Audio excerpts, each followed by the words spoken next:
एक तरफ जहां आप देख रहे हैं खानपुर गोलीकांड के बाद जो तमाम खानपुर में किस तरीके से जो गुज्जर समाज है वो रंगमहल के और बढ़ चुका है, वहीं तमाम लोग अलग अलग बातें इस पर कह रहे हैं। वहीं आज रमेश जोशी जी जो हैं पुलिस महानिरीक्षक का घेराव करने जा रहे हैं।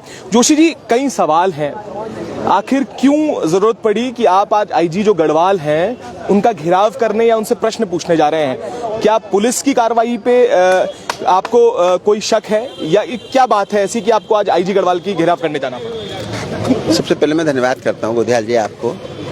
देखिए, एक तो सबसे बड़ी चीज़ विडंबना ये है कि देहरादून में आईजी साहब से हमारी मातृशक्ति एक बार मिली और एक जांच पर वो एक महिला के भारतीय जनता पार्टी के नेता द्वारा छेड़छाड़ की गई और मुकदमा पंजीकृत हुआ, वो भी माननीय न्यायालय से। उसके बाद उसकी जांच हुई तो उसमें कुछ धाराएं पे चार्जशीट भेज दी गई और बाकी 354 हटा दी गई, जबकि उनके द्वारा सारे साक्ष्य प्रस्तुत किए गए। इस मामले में हमारी महिला मातृशक्ति वहाँ मिली, लेकिन उसके बाद में उन्होंने आश्वस्त किया और अभी तक वो जो है चार्जशीट पेंडिंग है। तो एक तो उस मामले में हम वार्तालाप करने जा रहे हैं कि क्यों नहीं कार्रवाई हो पाती है, दरोगा क्यों नहीं सुन रहे हैं। और दूसरी चीज, जो हरिद्वार पुलिस की जो कार्यशैली थी बहुत सराहनीय थी। अगर वहाँ पर प्रवीण डोभाल साहब एसएसपी नहीं होते तो मैं 100% कहता हूँ इस प्रकार की घटनाक्रम को रोकना असंभव ही नहीं, नामुमकिन था। क्योंकि पहले भी हुई है, चैंपियन के द्वारा पहले भी कई बार हथियार लहराए गए, कई बार तमाम चीजें हुई, लेकिन जो गिरफ्तारी कभी नहीं हुई। तत्काल प्रभाव से हमारे हरिद्वार एसएसपी ने गिरफ्तार किया और उमेश शर्मा ने, जो मतलब माननीय मुख्यमंत्री जी के द्वारा पता नहीं ऐसा कहाँ क्या चीज है कि उमेश शर्मा के खिलाफ कार्रवाई में कहाँ ढील रही, इसके लिए हम वार्तालाप करने जा रहे हैं, अभी कर रहे हैं। यहाँ पर ये आला अधिकारी आ रहे हैं, उनसे पूछेंगे।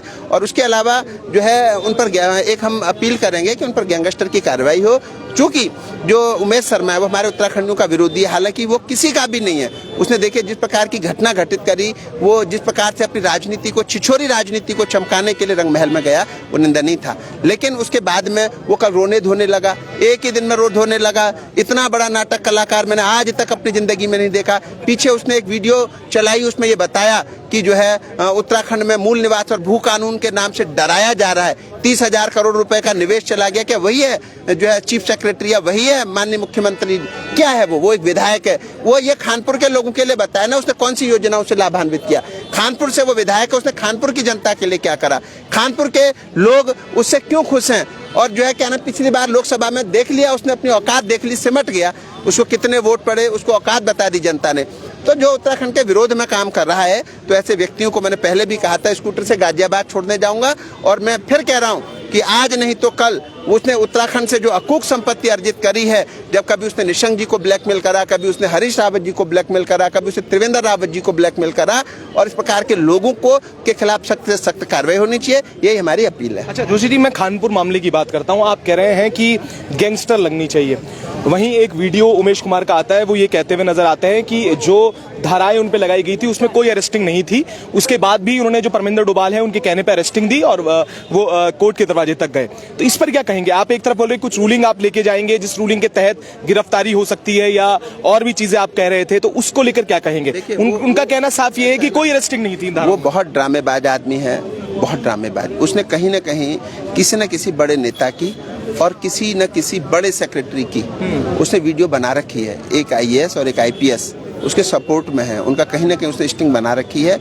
वरना पुलिस ना उसे 1 घंटे में जेल भेज दी, अगर भेजेगी। हरिद्वार पुलिस, एसएसपी साहब किसी से डरने वाले नहीं है, किसी से दबने वाले नहीं है और किसी गलत को बिल्कुल कतई बर्दाश्त नहीं करेंगे। मैं गारंटी 100% कहता हूँ। उत्तराखंड के अधिकारी हैं, उत्तराखंड में शांति व्यवस्था को कायम बनाए रखेंगे और निश्चित तौर से वो सख्त से सख्त कार्रवाई करेंगे। और मैं उत्तराखंडियों से अपील करता हूं कि उस व्यक्ति को, उमेश शर्मा जैसे स्टिंगबाजों को, बिल्कुल भी अपने कोई उसको सपोर्ट ना करे, अपने घरों से उसे दूरियां बना के रखें। वो उत्तराखंड का मूल निवास और भू कानून का विरोध करता है। जिस प्रकार से पिछली बार वो कह रहा था कि 30,000 करोड़ का निवेश चला गया, तो ऐसे व्यक्तियों को इस उत्तराखंड से बाहर खदेड़ने का उत्तराखंड की जनता काम करे। अच्छा जोशी जी, आप लगातार कह रहे हैं कि हरिद्वार पुलिस अच्छा काम कर रही है। एक तरफ एक विधायक पहले बंदूक लेकर रंगमहल में जाता है, उसका जो चैंपियन है वो अगले दिन आते हैं, गोलीबारी वहां फायरिंग कर देते हैं। तो क्या ये एलओयू फेलियर नहीं मानते, पुलिस का फेलियर नहीं मानते? इसी बात आपसे पूछना चाहता हूँ, अगर यही घटना उमेश शर्मा आपके घर पे आके करता तो आप क्या करते? नहीं, जो मैं यही कह रहा हूँ ना कि पुलिस, मैं आपसे पूछ रहा हूँ, मैं कह रहा हूँ पुलिस क्या जेल भेजेगी ना?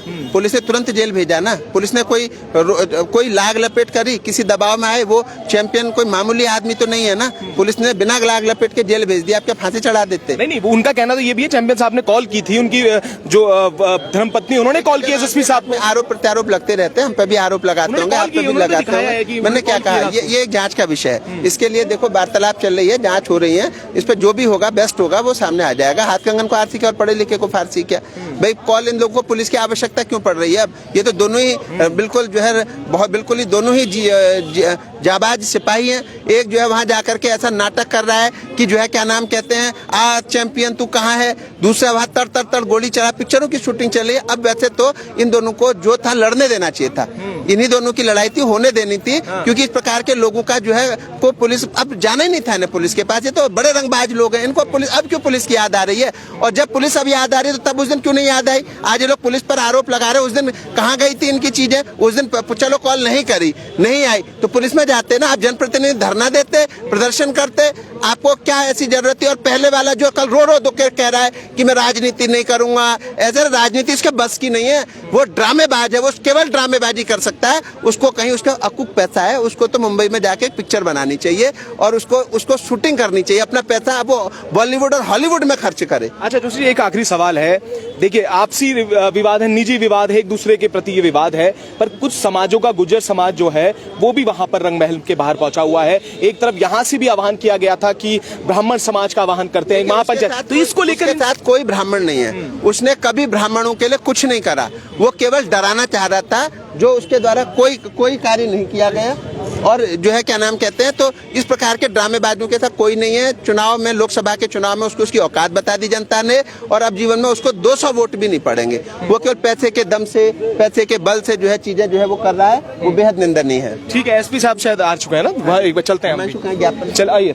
तो अभी आप देख रहे हैं कि ज्ञापन देने के लिए जो है जो एसपी हैं वो मौके पर पहुंचे हुए हैं, और अब देखते हैं कि क्या कुछ बात वहां पर होती है। पर सवाल यहाँ पर यह है कि जो आरोप लगाए हैं वो उमेश जो शर्मा है, विधायक खानपुर, उन पे लगा दिए हैं रमेश जोशी जी ने।